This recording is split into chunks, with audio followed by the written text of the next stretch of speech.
you're an ENT surgeon. Like you probably are tired a lot. Are you tired in your weeks? I'm tired right now. I mean, I'm having a great time, but I'm tired. Okay, so let's record the intro now. So what did Milkless? Because I think we start with the name. Two dads, we love our kids, but then we also need them to know that we're like pretty cool and it's not like a wimpy podcast. So, hey, hey, Milkless. Hey, welcome. Hey, Milkless. Call the audience, Milkless. What's up, Milkless? Matt's coming at you. What if that's it? That's our first take. On this episode of the podcast, we're going to be talking about setting boundaries. When do you hold the line? When do you decide to give a little bit? Who does it within your household? How does it change as they get older or based on the temperament of the kid? All that shit. We are joined by a good friend whose name you've heard many times on the show, Daniel Beswick, aka Bez. He is a father of one. He is a surgeon and researcher, and he is a thoughtful, scientific man in his approach to all things. We're excited to have him here. We're excited to talk to him. Here we go. All right, Matt, today we're talking about how to set those boundaries with your kids and make sure they don't hate your guts for the rest of your life. Dan Beswick is with us. Super pumped to have him here. Matt, why don't you pump his tires a little bit, and then we'll let him speak after that. The famous Bez. Yeah. He of sleep is the low-hanging fruit. What's up, buddy? How you doing? I'm great, and it's great to be here with you guys. Thanks for coming. So we went to college with Bez. We actually got closer after college. We went on a series of preposterous trips and did ridiculous things and didn't die. And then actually on those trips, Bez met his lovely wife, who I also know very well. They now have one daughter. But what I like about both of you guys, and one of the reasons that I wanted to talk to you on here, is you and your wife are both scientists. You're an ear, nose, and throat surgeon. She launches rockets into space. Who's to say which one is cooler? Like, they're both great. Hers. But pretty clearly hers. Snot rockets, or literal rockets. But I think we have really similar values and really similar goals for the kind of relationships we want to have with our kids. But both of y'all's brains work so differently than mine. So I've always really liked talking to you about parenting because you just think about things so differently than I do. And maybe it's more in common with Max, because Max, you got a little bit of a math brain yourself. Anyways, I'm psyched you're here. It's going to be great. And I like the topic that you came up with, this balancing of gentle with like, this is not Nam. There are rules. Yeah. So Bez, why don't you just kind of hit us with like how old your daughter is and maybe the precursor to this idea that we're going to talk about today. Thanks for having me. I'm pumped to be here. Yeah. Our daughter is almost 2 years old, and she's amazing. And she's just started to enter this phase where she is very expressive with her opinions and her desires. And those often aren't the things that need to happen or that we want to happen. And she is very into what she wants to happen. And so only recently, over the last few weeks and months, she's been very particular about what she wants. And it's been both exciting, but also a bit challenging to try to raise her and draw boundaries where appropriate, but also not worry that I'm irreversibly damaging my relationship with her by setting some boundary. So that's kind of where I'm at. What are some of the main things like sleep or food or toys? Some of the things that are pretty tough these days are about when she specifically doesn't want to do what we want to do. And the most challenging aspect actually is that she says it in a really cute manner. And so it's pretty easy to go with what she wants.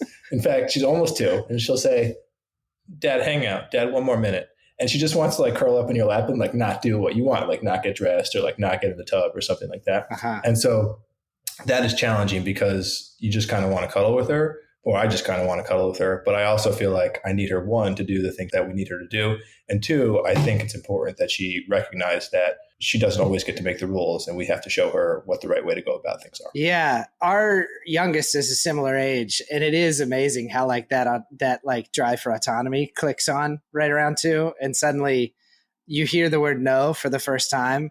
And then you hear it like 37,000 times for the next, I don't know, however many years. So I'm definitely feeling that, but I also don't feel like we're on the other side of this challenge with my 6-year-old. I still feel like we're very much in that like balancing of the boundaries thing and then not want to be an asshole thing. Well, yeah, like with my 4-year-old with bedtime tonight. I mean, she says something that like she knows that I'm a big softie, and at bedtime she's like, "Dad, I just love you so much. Can't you just lay with me a little bit longer?" Sometimes I do, sometimes I don't, which is probably sending mixed signals. But like, she'll be like, well, can't you just sleep with me all night? A couple times I've tried it in her little twin bed. And she eventually kicks me out. She's like, Dad, just go to your bed. It's Stop farting.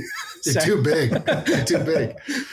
But like, I know that feeling of like, they're so cute. This is all I want to do with my entire life is be with them. And you know it's not going to last forever. Yeah. Right. That too. Yeah. Right. They're not always going to ask you to not leave. Yeah. No, it's like, you think about what's the number one thing in my life? It's my kids. What's the number one thing I want to do? Be with my kids. And then you sometimes hear some things in the back of your head. And I know, Bez, you're not really on social media, but just society in general is like, they're going to be gone before you know it. You want to be the dad that they remember and love. And if you're like, no, I'm leaving. Bye. Yeah, it feels cold. But let's throw some freaking studies out there. Let's throw some studies that round us out before we dive in here. Mm-hmm. A 2013 study looked at 3 different parenting types. And this has been around for a while. The fact that there's permissive parenting, which is anything goes, like literally no rules whatsoever. Kids can pretty much dictate what's going on.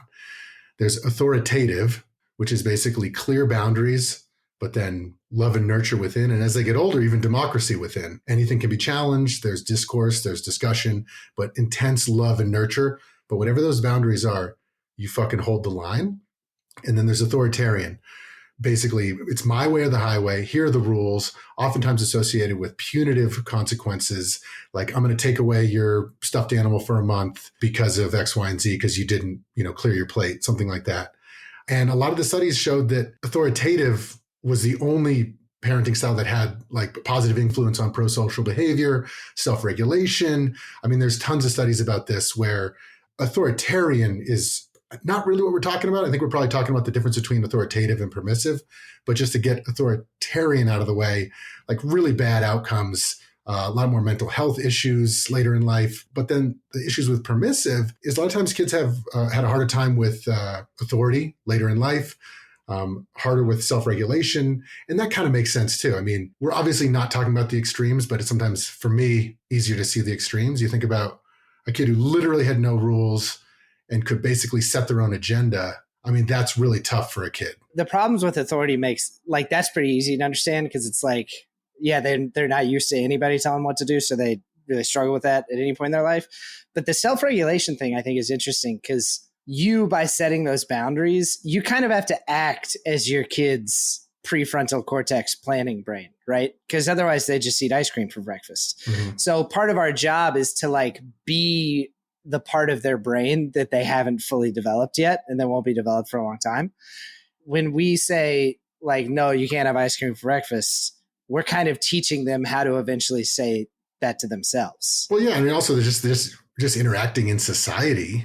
Like, why can't we just walk around naked? Or I don't really want to do that, but because it's been beat out of me by my parents. No. It's okay, Maxie. Like, we don't want you to do it either. No, I'm kidding. But just like, we got to interact in society and we can't always do what we want all the time. And it's like, look, you don't want to make your kids grow up too fast. Mm-hmm. But at some point between now and then, they got to start to figure it out. So, something you had said, how do you know the kid's not going to, this isn't exactly your words, but like, you don't ruin the relationship. Because there's been some moments where when you hold the line, let's say we get out of the bath in 5 minutes. Mm-hmm. And they're like, one more minute. One more minute. And then eventually you're just like, okay, here we go. And then they fucking lose it. Yeah. It's tough. It's very easy to just be like, put him back in the tub. My instinct is not ever to put him back in the tub. My instinct is to go through the roof. It's funny. I'll remain calm for a while. And then at a certain point, it's just like, I tend to fly off the handle. What do you, I feel like you got a thought, Bess. I'm just wondering how you handle those situations. So when that happens to you, what do you do? So I have the ideal and then what happens most of the time. And I think it's like, but honestly, like that's the best I can hope for, at least at this stage. So I've got this right a few times based on all the research and all the guidance is you just stay incredibly calm. You basically say, 10 more minutes. I don't want to get out. Okay, 5 more minutes. The best thing I can also do is sometimes let them know you might not want to role play or preface, like, here's some feelings you're going to have in a minute, just letting them know. And then it's just like, okay, time to get out. And then I just take them out. And at that point, if I do it right, I'm there to help them, nurture them, and help them deal through this sadness of getting out of the bath. Mm-hmm. But it's done. Mm-hmm. It's not like, okay, fine, 2 more minutes. If I'm tired, I'm on a work thing. I'm like, okay, yeah, fine, 2 more minutes. Mm-hmm. That's not the ideal thing. Where they're like, the key is like, you set the boundary. It's like, all right, we're getting out in 10. You take them out in 10, and then you just deal with the problems. Even if they're slamming on your chest, you hold the hands so they don't injure you. And it's just like, oh, I'm sorry, bud. No, but it is Betty. Are you having a hard time? Do you need a hug? No. And they're just beating on your chest. You're like, I'm so sorry, bud. But then it becomes like the universe's thing that like. That's just what's happening. Yeah. That's like complaining about the weather. Like, this is just what happens. Right. Yeah. And I'm here to help you. Easier said than done. But Dan, what do you think? I think the preconditioning is really helpful a lot of the time, or at least can be. When you were talking about telling them there's 10 more minutes and it might not be what they want, I do that sometimes. And I think it's helpful. I don't know if I overdo it and I'm sort of if I'm giving too much information ahead of time. Like, you're not going to like this. This isn't going to be fun. I might say that once or twice. Right. I'm not sure how much of that's too much or if it's always a good idea. I think it's really helpful. I've even found like setting a timer, like when the next time it goes off, we got to get out. But dude, there's times when nothing works to make them not upset about it. But I do feel like when they're that age, sometimes you just got to pick them up and move them around. It's just time to get out of the bathtub, right? Like when they're 2. You ever do that? Yeah, we do a lot of choice. I'm not sure if we overuse this, but we do a lot of, it's time to get out. You can stand up or I can pick you up. Yeah, totally. Always give them the option. You shouldn't say neither. Sometimes I get a no, but I re-ask and I usually get an answer pretty quickly. But if it goes for too long, and then I do what you're saying, Matt, I just say, we talked about this a few times. You just slowly start taking off your belt. Yeah. And then is that how she knows what that means? Sorry, I'm cracking myself up here. It's so dark. I also think it depends so much on the kid. The other day, I was trying to get both girls out of the pool. Neither of them wanted to get out, right? I eventually went and just like did I grab my 2-year-old? No, I just kept talking to her. I was like, oh no, we're going to eat dinner. We're going to go have pizza. And she likes pizza. And she was like, no. But then I kind of went over there. And it's funny, my 2-year-old will take a swing at you, but she never swings hard. She's never trying to hurt you. She's just trying to like express her displeasure. Like P. Diddy. Oh. Oh. No, man. I'm kidding. Oh, it's so good. My 2-year-old will like take a swing, but she's never trying to hurt you. But my 6-year-old, back when she was 2, she would like take a chunk out of my beard. It's easier to get my 2-year-old out of the pool than my 6-year-old still. Like my 6-year-old just does not want to be told what to do. And to tell you the truth, I have not been able to find a way other than to express anger to get her to do things sometimes. That's tough. It's pretty tough. Yeah. Like there's no amount of gently asking. One thing I do a lot is like the next time I ask you, it's going to be really serious. And sometimes that works, but sometimes it just has to get serious. But also sometimes there's a bit of it that, and this is going to sound mean, but there's a bit of it that is like a little bit like a bucking bronco, a little bit like they're exploring this world and need to understand like what the boundaries are, like what the rules of engagement are. Some kids just go with the flow. Mm-hmm. I have a child or 2, I'm not going to say the exact number, that just have always gone with the flow. Mm-hmm. And then there's others that want to just test those boundaries. And those are kids you want too. Yeah. Like that's a good thing. You want people that are going to challenge authority. So they like to play at that boundary, at that edge. It's hard, but we need to be the ones that hold that line for their own good. And again, sometimes I do it and I fucking scream and I lose my top and that's not cool. But it doesn't mean like, oh, well, the alternative, the converse is correct. Like I shouldn't have done anything and let them stay in the bathtub till their dick falls off. Bez, you're a doctor. Is this something we need to worry about? Yeah, that happens, right? That's a weird image, man. Oh boy! I think you're probably good on that front. Yeah, there's a good article on Emily Oster's blog that Dr. Lisa Pressman wrote. And a couple things she says, just for any age, 2 questions to ask yourself when you're responding to your kids. Did I honor my child's feelings and did I make my expectations clear?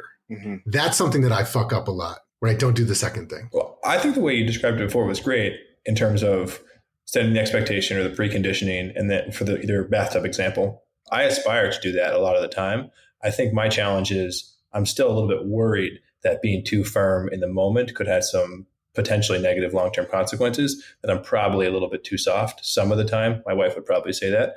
But when I sort of take the macro view, when I step back, I'm like, when our daughter is a teenager, later in life, a young adult, et cetera, she's going to need to know these boundaries and need to know how to function. And so I think that some of it is important. And so those are kind of the way I aspire to do it. Still working on it. One thing that helped me, and we talked about this a little bit before, this book, Parenting from the Inside Out, where they talk a lot about this idea of rupture and repair. Limit setting rupture and repair is the most common kind of rupture and repair, and it's the most necessary, and it has to happen. And it kind of is necessarily the chafing against it is developmentally appropriate. It is a developmentally appropriate clash that happens because it is ultimately like a meeting of wills, right? There's kind of no way around it. I always want to be proud of the way that I handle them, and I'm not. But I no longer think that just because there's a conflict, I've fucked up. Particularly if you got a kid who's really, really, like you said, Max, I mean, this is something my wife and I say all the time. It's like, we're going to be so glad she's like this later. And also, to my oldest daughter's credit, she does not do this with her teachers. And she seems to get along really well with other kids. We're really proud of her in that way. But she's fucking ready to go with us. To an extent that it's well, in order to avoid conflict, I would have to be a doormat. Conflict is normal and tantrums are normal. Our daughter has just started the age where she's having more tantrums. It's kind of frightening the first time or first couple of times. You don't know exactly what's happening or why it's happening, but understanding that those are normal things was actually pretty helpful to us, and try to understand some ways in which we could help her through those. I'm curious, what do her tantrums look like? How long do they last? What's she doing? I'm always interested because you do kind of feel crazy when your kid's tantruming. And so I'm like, how do other people's kids do it? It's only recently, within the last month or two, started in the current form, which may or may not be the full form. Time will tell. The other day, she met one of our friend's kids for the first time and really wanted to use his dump truck. He did not immediately let her do that, which was totally reasonable because he was using it first. And she just lost it. She was crying. She was sort of squirming on the ground. It was tough. It was really hard, actually. Well, yeah, the inconsolable. Yeah. How long was she kind of in that state? Not that long, but it feels like a long time when you're there, right? You watching it feels like forever. And yeah, in that situation, my wife and I were both there. My wife was closer and went to comfort her.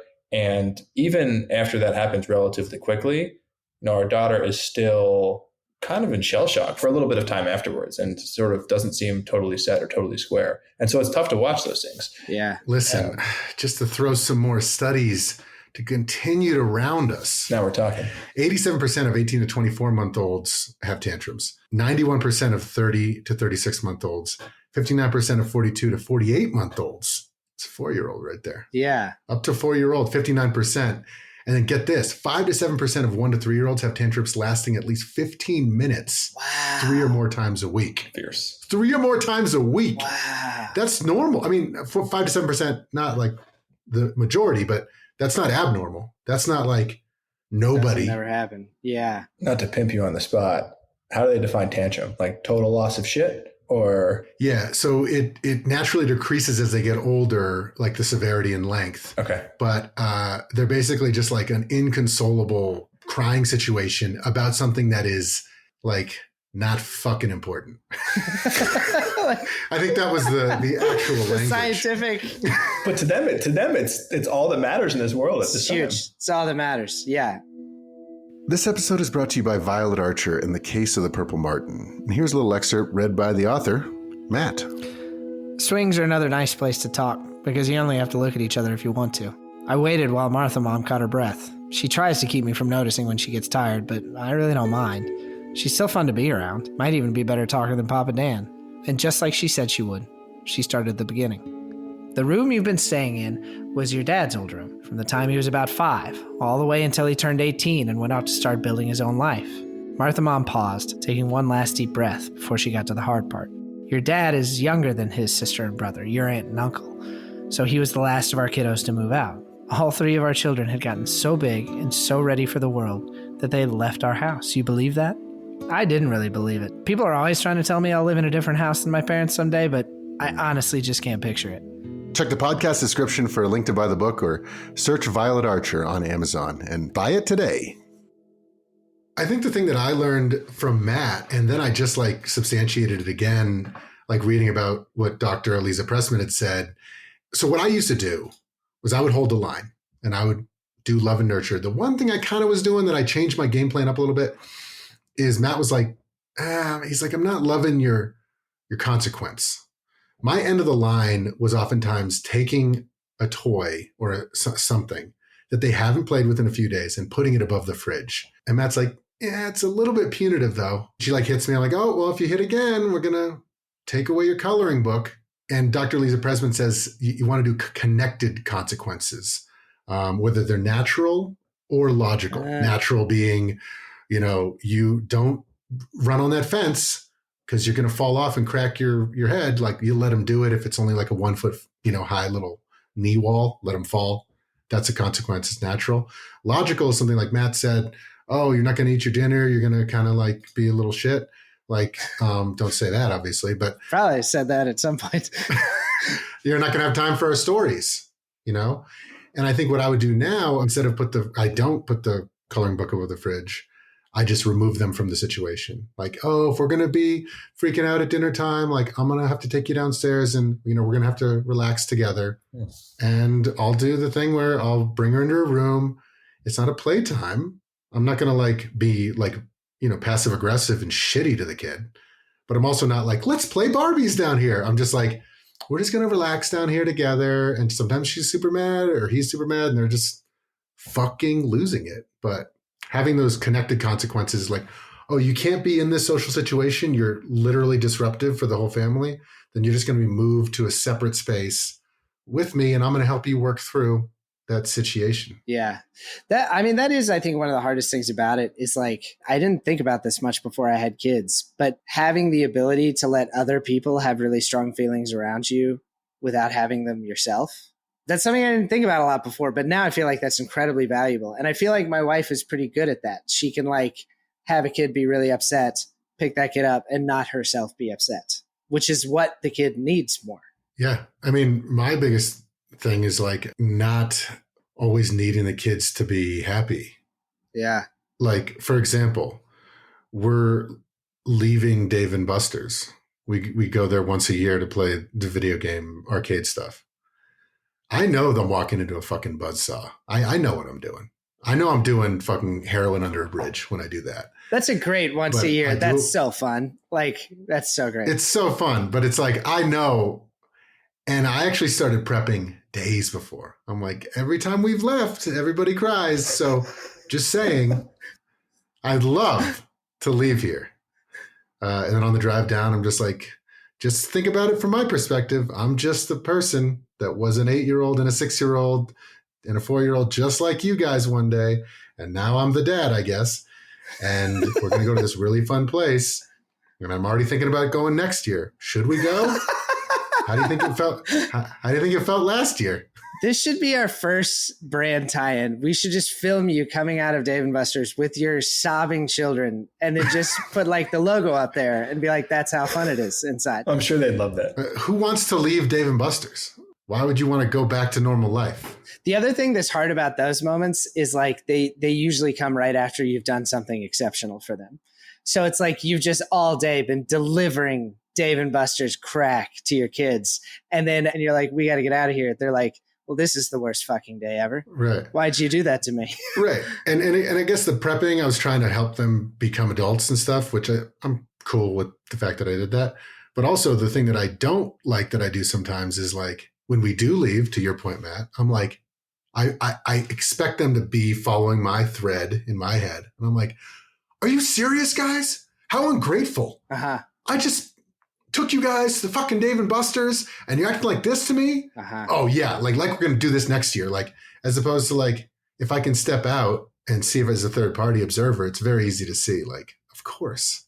I also do sometimes, especially like if you're tired, I'll color outside the lines in Cave on a 2-year-old. Just give her the fucking lollipop. I just can't right now. Just give it. I never do that if they demand it. I'll do that if like we got a lollipop in the car and she's losing her shit. I'll be like, let's just stuff a lollipop in her mouth. But if she's like, give me a lollipop or I'm gonna lose my shit. No, fuck, man. I don't negotiate with terrorists. You fight that fight? Fuck yeah. Not if they demand it. What if you're in an airport? If we're at an airport, we plan to bring candy to stick in their face. Yeah, but what if she says, give me the fucking dum-dum, you fucking dum-dum? That's pretty good. I would laugh real hard, but then I'd say no. See, I am all about authoritative holding the line, but I'm also cool with the get out of jail free card. Like, yo, we're in an airport. That's the game. Practice was at home. We're now at the game. I don't try to teach the kids when I'm at the game. Yo, I'll give you anything you want. Just don't make a scene. And we'll deal with this later. And then I know that I took a couple steps back. It's circumstance. I don't negotiate with terrorists unless we're at an airport. But I think you're saying you do, Max. That's what it sounds like. I think you're saying you do. It sounds like you do. No, unless I'm at an airport. I don't hold the line. I'm not going to like deal with a tantrum. I'm just going to diffuse all bombs in public. I feel like I'm constantly working on the discipline, the teaching the kids life. Mm-hmm. And that's happening in my house. And I have the patience to go sit on the floor in my child's bedroom while they're losing it and being there for them and whatever. If I'm at a CVS and something like this is happening, I'll try under my breath, like, hey, listen, we're not going to do that. Like, blah, blah, blah. And I will probably use a stronger tone at the CVS. We don't do it. But if I can't get it done under my breath, that dad growl. If I can't get it done like that, I'm not going to be like, make a fucking scene and do the right thing in public. I'm going to be like, I'll get you a pack of gum. Just like, I'll get you some Tic Tacs. Like, we'll deal with it later. And then the next day or later that day, I'll be like, guys, that was not cool. Uh-huh. I want to chat about that. Like, that was not okay. How do you think that felt for me? We're in public.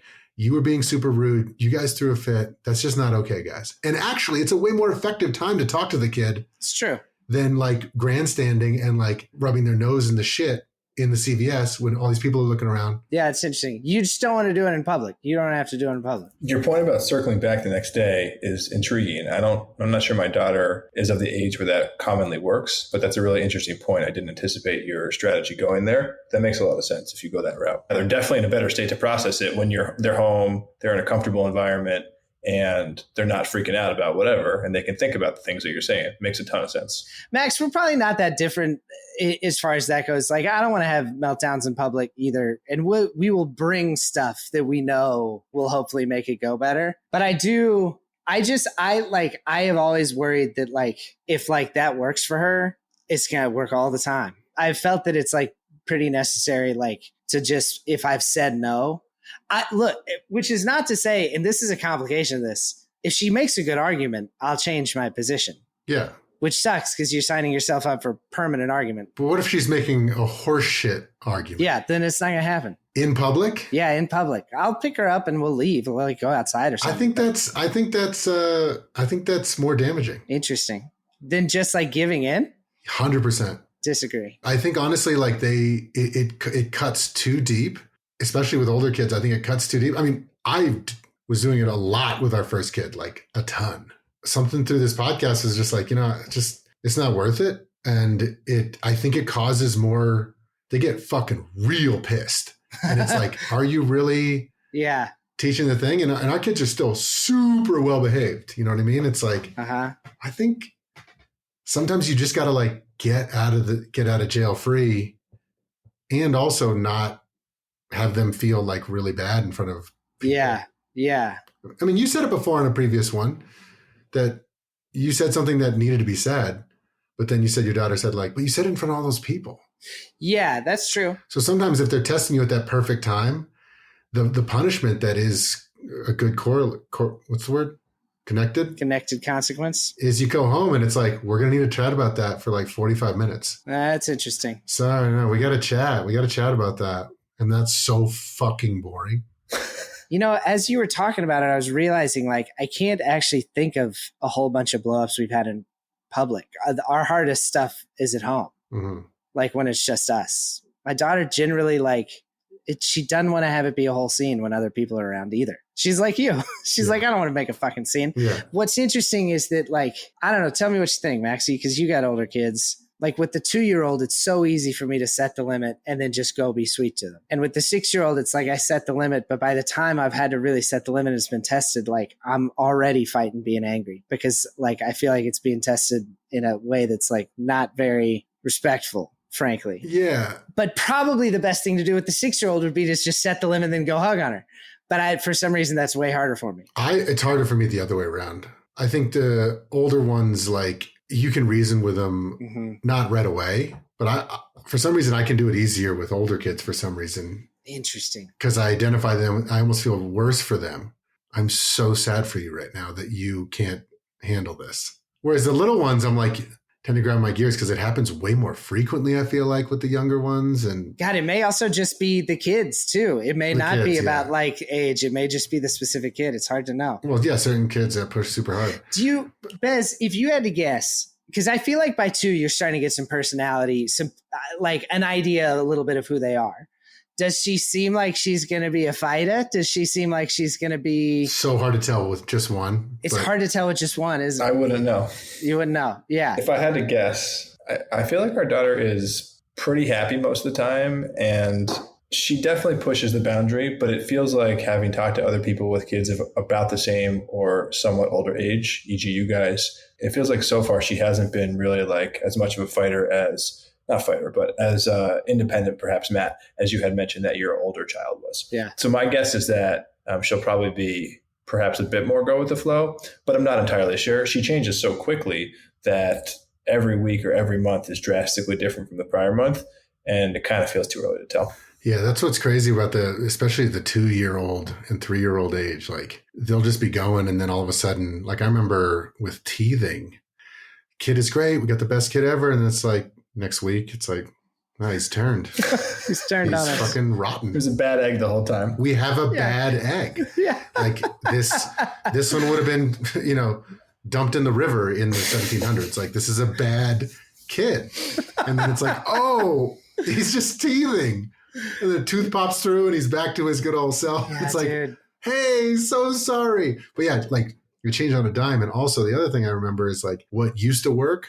Like, oh, I got to figure it out. Oh, man. And then they change their shit. And they change their shit, or they realize that the anti-curse to your spell, and it's like, fuck. Yeah. Got to figure it out again. Bez, I got a question for you. Something you had said, holding the line and then making sure that you don't ruin your relationship or feel like, so do you hold the line, or is your partner holding the line? Or like, when you hold the line, do you feel bad about it, or do you not hold the line? Most of the time, my wife is better at doing it more directly than I am. It takes me a little bit longer to get there, but I think it's really important, and we both try to do it. In the moment, we try to have one of us lead the situation. It sort of is up in the air with who does it or who is either by proximity closer or who cares more. But we try to have one person do it and handle the situation however they want to. And that usually works pretty well because we're aligned. I feel like we kind of have one person take the lead, but my wife and I will often just be like, seconded. What your mom said, I also think that. Like just to add a little like oomph if we're getting pushback. We do that in situations where our daughter requires like being picked up and taken out of a situation because the tantrum is pretty bad. We usually have one person do that and primarily lead the like calming and explaining process. And then you don't ever scream at your child? I know I've never screamed. Wow. To my knowledge. But I'm not a screamer. Yeah. Hold on, have you ever got mad? I've gotten very mad. But you don't scream when you're mad. It's not your instinct to be a shouter when you're angry. Yeah, I get like weirdly quiet and like internalize stuff, and I get mad in that manner. It's not an external, but I get furious. Maybe not furious. That's an overstatement. Well, give it time. Sorry. But like, sorry. Like listening to some of the other episodes you've done, like Matt, I think you mentioned that like your daughter's like punched you or kicked you in the balls or something like that, perhaps even inadvertently, because our daughter is younger or for whatever reason. I've never had that happen yet. And I think something like when it reaches that level probably will make me very upset. Yeah. And I don't know how I'll handle that. But so far, I'm just an internalizer. But also, if you're an internalizer, then maybe you just never will blow. But then what Matt said on one of our episodes, like when there's a big dam, there's a whole lot of water behind it. Serenity now. Yeah. Insanity later. Serenity now, baby. No, I'm pretty good at it. I don't know. I'm sure I'll lose it at some point. I'll report back. Maybe you won't. I mean, like everybody feels it differently and expresses it differently. I don't know. God, it's so hard to know because I do feel like I've in so many ways been calmer with my second kid. And it's impossible to know how much of that is a difference in temperament and how much is that I'm in a different phase of life and how much is it that I did it once before already. But I find this also fascinating. Just like you're an ENT surgeon, like you probably are tired a lot. Are you tired in your weeks? I'm tired right now. I mean, I'm having a great time, but I'm tired. But do you ever get the thing where it's just, you can't figure it out with the kid and it's just like you're doing all the right things and it's just not working and the tantrum is going longer than you expected? Are you able to just think logically that like, and not get pulled into the vortex, the maelstrom? So far, we've been lucky. We haven't had like a 15, 20, 30-minute tantrum. I don't think we've gone more than a couple minutes so far. Also, most of the time, both my wife and I are home when it's not business hours with our daughter. And so to have two adults is helpful if you need to take a break or ask for help or something like that. And to just not feel crazy. Yeah. You know, Totally. Like when there's another adult around, you can kind of just look at her and be like, are you seeing this shit? And then like, it can almost be funny instead of like, if it's just you, you're like, I'm fucking taking crazy pills. Or you get in the thing where one parent is hyper frustrated and the other one just becomes the calmer one. My wife and I trade those roles sometimes where I found that like, my wife and I, I'd say we're even 50-50 on it. Like I'll be like, okay, guys. And my wife will be like, yo, Max, why don't I tap in? Yeah. Like player 3's entered the chat. If someone's really upset, it's like the other one will be the one who's like, can see it. Yeah. As the third party. I like the way you articulate that. I wonder if you'd say more about that. Like, what do you mean when you say see it? Well, just like a lot of times I can see my kids as who they are, as their own entities, as their own, people. And then sometimes if I'm super fucking tired and I feel like I just did a lot for the kids and I forget about that and they become supporting actors in a little movie called Max, then they're acting on me, especially as they get older. And I start to maybe, this is not a good word, but like anthropomorphize them. I know that they are human beings, but like I imagine my children almost as though they're human.